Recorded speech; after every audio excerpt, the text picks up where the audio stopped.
Everybody, this is Jeff Veale, the business guru, coming to you again on Stars on Spotlight. I've got another superbly interesting guest today. He's got an awesome story. He's a fellow countryman from Australia, now living up on the Gold Coast. No signs of retirement. He's living the high life.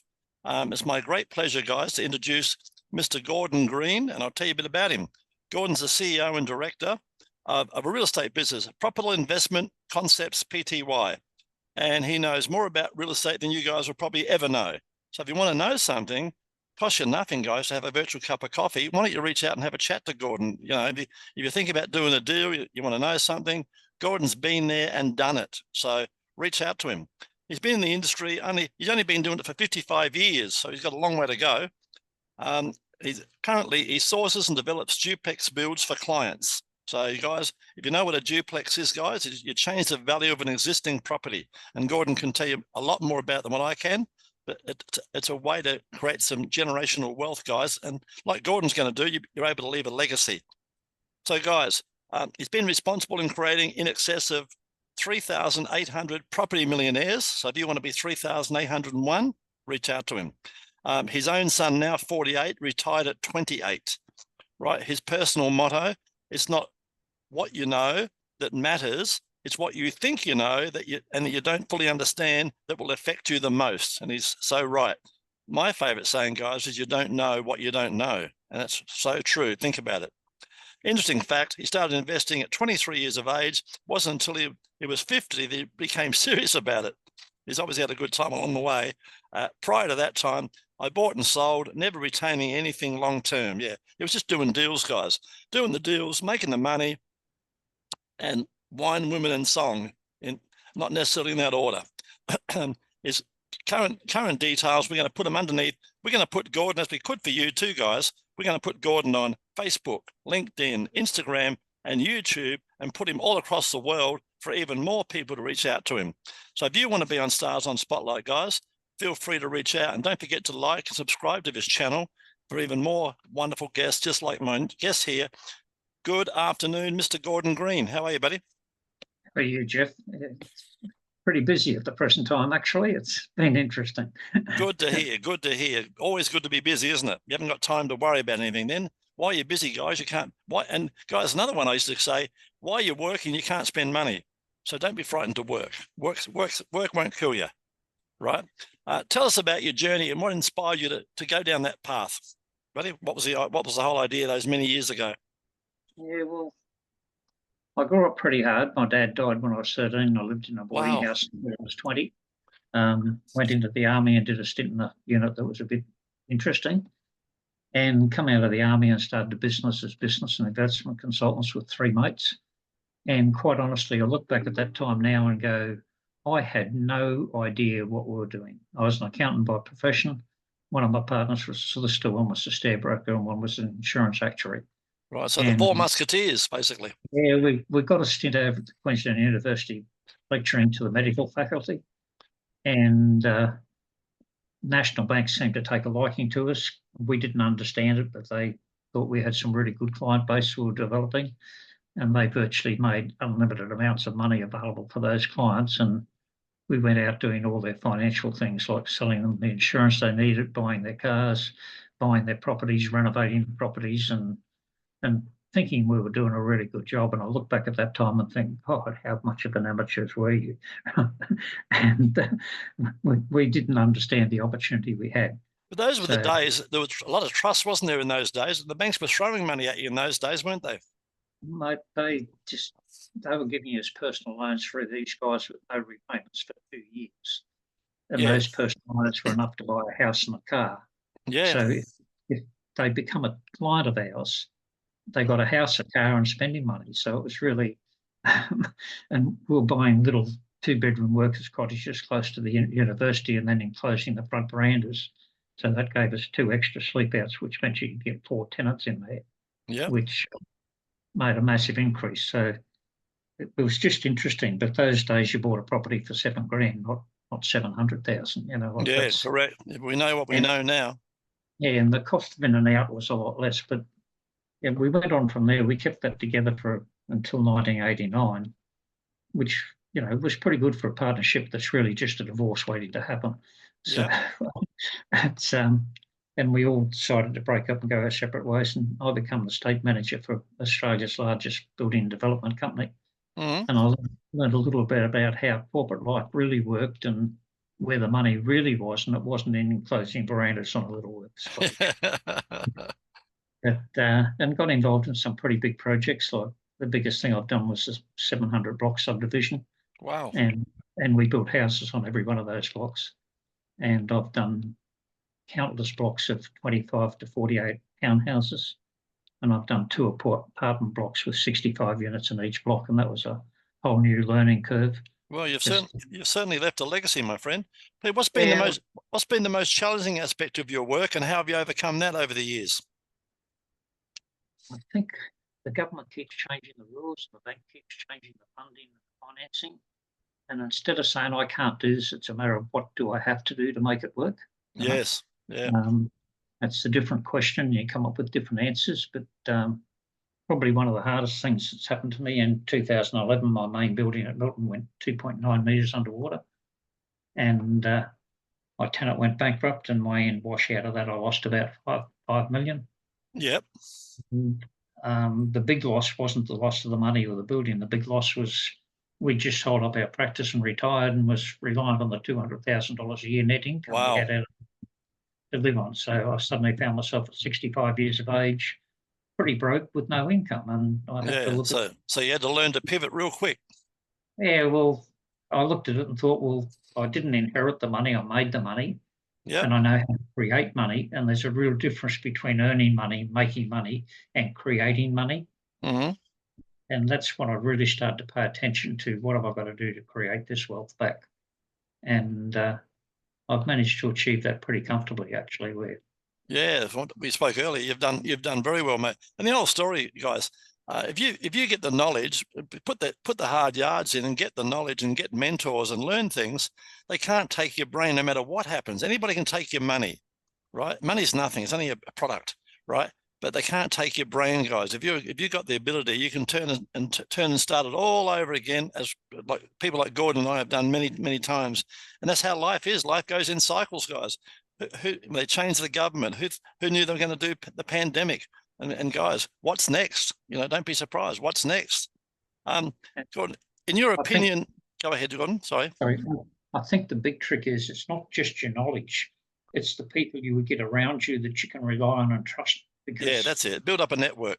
So it's your network that's really important. That's what makes me effective. Yeah, but I say to that, guys, it's not as easy as it used to be. Back in the old days, you could trust most people. These days, you can count them on one hand. And on the back of my watch, guys, I've got one word, and the word is integrity. And that's what you got to have. That's all you're born with, guys, integrity. And don't lose it. Make that your favorite word. Tell us an important moment in your career that changed the direction of what you were going. Well, thinking back, it was probably when I was about 50. I met a young 25-year-old entrepreneur who I still don't like, but I appreciate him and respect him. Yeah, fair enough. And he gave me a good shake and stood me on my ear and got me to really look at. And the question he asked me was, "If you're so damn smart, why aren't you rich?" Not bad. Good question, isn't it? And I'd just come out of a divorce, so I wasn't exactly that financial. Yeah, I know all about that too. Yep. But he gave me a serious shake, and I went and did a whole lot of personal development up to trainer level on a whole variety of communication skills and styles. And it absolutely changed my life. I went from where I thought I was king shit, earning $130,000 a year, which in 97 was reasonable money. That's it wasn't. Right. And the next 5 years in a row, I earned over $1 million a year every year. So, awesome. I mean, wow, that's a major turnaround. Right? Yeah, no doubt. Give me his phone number. I need him. It opened my eyes to what I was really capable of if I understood and got my focus right. That's right. It is one of my sayings, guys. If it's meant to be, it's up to me. And it's there, guys. Just got to challenge yourselves. If your dreams don't scare you, you're not dreaming big enough. All right. In your opinion, Gordon, what are some of the key qualities or skills that have contributed to your success over the years, apart from your determination? Yeah, if I bite something, I've been known to ride it into the ground and get skinned doing it. Right? Yeah. But it's really about, I think it's an attitude thing where it's not about, oh, what was me, what happened here? It's about, so how good am I? What have I got to do to make this work? Right. And I think it's all, to me, at my age now with me, and it's what I try and impart to my kids and my grandkids, it's the communication with themselves that they have. It's what they say to themselves when they're by themselves that affects themselves. Yes. And I saw a very good saying the other day when I was wasting some time playing with something on the internet, and it said, if you judge a frog's intelligence by its ability to climb trees, it's never going to be smart. Yeah, that's right. That is so pertinent, right? Yeah, that's right. But, you know, if I was starting again, I would pay a lot more importance on my interpersonal relationships and the people I can get around me that I can trust. Yes. Because I don't care what anybody says. There's no way known you can know it all. That's right. No one. That's right. Projects. I've been involved in 27 different types of real estate projects, right? Which is a fair variety. That's everything from strip shops, refurbishment and reconfiguration to just enclosing verandas on a little 2-bedroom cottage in St. Lucia, which is a university area, so as we can get an extra 2 tenants on it. So it's, you know, I've been involved in a whole scope of stuff, but at the end of the day, I'm currently working from Coffs Harbour to Bundaberg, which is a fair strip on the East Coast. Absolutely. And if I didn't have connections with local agents and local town planners in those areas, I could not possibly create the profits that I create for my clients. Yeah, awesome. Tell me, how do you stay motivated? You know, you're not a young man. You're like me. We're getting on. How do you stay motivated and continue to innovate in your field? I guess it's lifelong learning, isn't it? Yeah, I think really it's the people around me and the assistance I can give to those people. Yep. Like money doesn't mean anything to me. It's what you can do with that money that makes the difference. That's right. Yeah, make memories, guys, not money. Yeah, it's but yeah, that's, I don't know. I don't, you know, I get out of bed in the morning, I water my veggie garden, I do what I got to do, and I do something for a client or go and do a meeting. But that's right. It's the respect I get from the network groups I'm in because of what I do. Yes. And I think that keeps you motivated. Well, respect gets respect, Gordon. You know, you're obviously a decent man. So respect gets respect, doesn't it? You know. Tell us about a recent project or achievement that you're particularly proud of. Tell us about one of your projects. Yeah, there's been a few good ones. There's been a couple of bad ones. Yeah, well, they can't all be winners, can they? Like football, they don't win all the time. You're only as good as your last deal, Jeff. You know, it's that simple. That's true. That is true. That's so true, isn't it? Yeah, I'm currently working on a trust document where I can, and I've got some funding for it. I've got up to $5 million worth of funding for it, where I can take people that don't have a lot of money and put into a project and give them 40 to 50% returns within 12 months without them being responsible. It's non-recourse lending, so there's no responsibility for the debt for them. Yes. And I'm actually working with some divorcees and a few people like that have got to start again. And I think that's pretty well important. Yeah, it is important. It's very sad, guys. In Australia, I've noticed it, and probably around the world, there's a lot of cases where people sort of hit their 50s and 60s and they've been together with their partner for 20 or 30 years. And one day they wake up and say, I just don't want to be with you anymore, or whatever the case is. And if you're the male in the situation, more often than not, you lose 50% plus of your assets, you know, and you were building this as a team, but you're no longer a team, and the dream's shattered, and you've virtually got to be able to pick yourself up and start again. Because I can tell you now, guys, no one is coming to save you. You got to save yourself. That's my best advice I can give you, guys. Save yourself. Get off your ass and take action. Reach out to people like Gordon. Get help from people. They're out there. You just got to ask for that help. Tell me, what advice would you give someone who's aspiring to follow in your footsteps and go down that track? What would you tell them? Start to learn a bit about the difference between earning money and creating money. And big difference, yep. Be wary about the workshops you go to, because most of them are just people flogging their concept of what they want to do, and it's not necessarily going to make you any money. That's right. The real advice I'd give people is to develop good trusting relationships where you can rely on the information you're getting. And everybody says just Google it. The trouble with Google is 90% of what's on Google is just some guy mouthing off about what he understands. He's not necessarily correct. Right? Yes, right. And when it comes to property, I think it's an industry where I don't know anywhere that I can make as much money as I can make as quickly as I can make it. Because if you're selling hamburgers, they're $5 and you might make 50 cents to $1 out of them. Yep. But with property, you just got to increase the figure to 500,000 and then 5 million and then 50 million. Yeah. And percentage return's only the same, but I'm involved in a deal just now in Sydney where the profit margin on that is that there's 4 of us in it, and the profit margin on it is enough to allow the 4 of us to retire very comfortably for the rest of our life. And it's just one deal, And that's only one deal, guys. And remember, as I spoke to Gordon earlier, when you're in the business and you've got the network, the deals are like buses, guys. They're coming along every day. There's always a deal out there, guys. You just got to do, and Gordon will tell you this too, you've got to do your due diligence and know whether it's a good deal or a bad deal, Well, you really got to understand whether it's a deal that's going to make you money or whether it's a deal that's going to make the guy that's promoting it. Yeah, correct. Yeah, that's the one. Looking ahead, what are your goals and aspirations for the future? You've got a long way to go yet.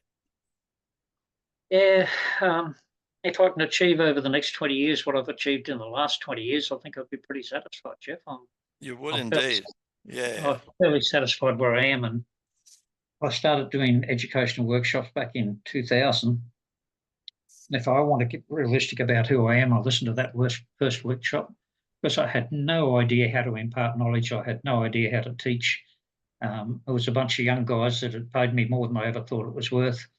It was a funny story, actually, because somebody that knew me said, "How much would you want to run a weekend for some of my mates?" And I went, "Oh, a couple of grand." Yeah. And he said, "Oh, that all?" And I went, "Yeah, okay, a couple of grand would do it, though." And he showed up about 3 weeks later with $24,000 in the box with 12 mates because they thought I made $2 grand each, and I'd bet $2 grand for the weekend. So, oh, how cool is that? Oh, that's awesome. Oh, what a story. Yeah, so it was a bit interesting. So Shane simply took half the money back and said, "Well, I sold it, so I'll take this and we'll run these regularly." So for the next 6 months, every 8 weeks, we run a workshop on the Saturday and Sunday. How fabulous is that? And the interesting thing was, by running those workshops, I learned what I didn't learn, what I didn't know. That's right. You teach, you learn, right? You teach, you learn. And I actually learned a lot about teaching, a lot about what I do and why I do it. And it made me look back and reflect on what I'd done and why I'd done what I'd done. That's right. And I'm probably better at what I do because I've made more mistakes than most, Jeff. Yeah. But when you get time to reflect on it, you look back and go, so what caused that and what created it, what made it happen? Yeah. And they're the pitfalls I try and get my clients to avoid now. Yeah. People asked me once upon a time, not very many have, funny enough. I've had thousands of people work for me and hardly any of them ever asked me for help, which is a bit sad. That's their problem. I'm not going to go and offer my help. They've got to come and ask for it. And what was I going to say? Oh, I'm an old guy. I'm lost the thread now. The secret of my success. Someone did ask me one time, and I'm a pretty simple guy, guys. I left school at 14 and home. I'm uneducated, not unintelligent. And I said, the secret of my success is just do lots of shit and be right more than you're wrong. That was my simple answer. Just do plenty of stuff. Do lots of it. The more you do, the more you'll make. And just be right more than you're wrong. And you'll have money at the end of the day, guys, right? But just, watch what you're doing. And the number of people out there that won't do something, though, for fear of making an error or making a mistake, Jeff, they're guaranteed to fail because they're not doing anything, and it's sort of throw your hat in the ring and have a go, that's it. Have a go, right? Turn up. I think Churchill, years ago, what was his favourite saying? I'm trying to think. Churchill. He's I got it now. I got it. Years ago, this is a true story, guys. Years ago, all these aristocrats in Churchill's day, they all went to this dinner party. It was about £1,000 a head or something back in the day, and there's about 1,000 of them in the room, and they're waiting for Churchill. He's supposed to come on at 7 o'clock. Well, by 9 o'clock, he still hasn't made an appearance, and they're all quite inebriated by this time. They're all waiting, and finally he comes on the stage. Everyone starts cheering, and the noise dies down, and they come for this big speech from Churchill, and he says, "Never, never, give up. Thank you, ladies and gentlemen, and walked off the stage. That was the speech. And that's all you need to know, guys. Like Gordon's been to hell and back. Never, never give up, right? And he's a lot wiser today. Every one of those setbacks, guys, has been an education. So he's a bit smarter now. I'm sure he's got a nest egg in the background, if ever a plan B, if he ever needed it. The first time he probably had no plan B. So he got a shock, right? So interesting enough, Jeff, I've acquired 33 bankrupt companies and I've restructured 31 successfully. Yeah, there you go. The two that I didn't make a success out of, I learned more about business than I did out of the other 33. Yeah, that's the one. You'll be constant learning, guys. Looking ahead, how can our readers reach out and find out more about you, please, Gordon? What's the best way? Yeah, I've got a website called propertyic.com.au. That can book into a Calendly booking. Lovely. And they'll go straight through, and I'm happy to do one-on-one consults either by Zoom or whatever. Yeah. And do you charge for those, Gordon, or is the first consultation just first consultation's free? Yep, wonderful. When we get involved in a project, I want a small percentage up front. Yes. And which allows me to keep cash flow running. Yeah. And then the majority of it is taken out of the profits we make. I charge a percentage of what I make clients. So if I'm not making them money, I'm not making any money myself. That's right. Yep, I get it. Tell me, we're wrapping this up now. Go ahead. I'm a bit interesting. If I don't like the client, I'll tell them to go away. I'm the same. Guys, I tell people I'm like a dog. If I wag my tail, I like you. If I growl, I don't like you. It's simple as that. And my agreement is pretty simple. It's put your money in and shut up and go away until I give you the money back. And the reason for that is I don't want people that don't know what they're doing interfering with what I'm doing when I've got a group of other clients involved. Yeah, that's the one. That's the one. So I tell people, guys, another one I tell people, think of Gordon like a Labrador blind dog. You don't blind a blind dog and then pull it around, do you? Right. So, that's how you got to look at it, guys. Before we wrap it up, Gordon, tell us a fun fact about yourself that most people don't know. Back in my young days when I was stupid, I used to race minis. And then wow. I progressed. Mini Coopers or what? I had a little mini with rubber suspension and drum brakes that had a 1475cc engine under the bonnet. Awesome. With 4 1.5-inch SUs. And at the time, back in the 60s, it was the fastest mini in Australia. It was unbelievable. Yeah, I'll tell you something, Gordon probably backed this up. It's incredibly hard, guys. I was a nutcase when I was a young kid. I had a Mini as well. I had a Mini Cooper. And I could not roll it. I was trying my best. I used to come from Nowra way down south, back to Sydney to see my girlfriend every weekend. And I was trying to roll it on every corner, and it would just inch its way around the corner. It was fantastic. It's a great road vehicle. You obviously never come off the hill at KLG corner at Lakeside onto the straight, because if you did that with too much power, your back passenger side wheel would often fold under, and from there you just rode the thing into the ground. Is that right? Unbelievable. It would just continue to tumble. You had no control at all. Yeah, so back in the day, huh? Back in the day, I remember imagine me 6'3" in a Mini. I remember those days fondly. And one day I was mucking around, and I saw something. I was driving down Paddington, and I saw something or someone, and I did a U-turn, and not realizing there was a medium strip in the middle. So I ended up sitting on top of the medium strip. That was another, you know how it goes. You do crazy. One night I was driving across Story Bridge, and I wasn't getting much, let's say, agreement from a young girl in the passenger seat. Yep. And at 6 o'clock on a Saturday night, I did a handbrake U-turn on Story Bridge. Awesome. Sort of got a different response out of her, I can tell you. I think you would. Guys, I don't know whether it's hot cars and fast blondes or whether it's fast cars and hot blondes, but no, you've done it all, and you're still out there.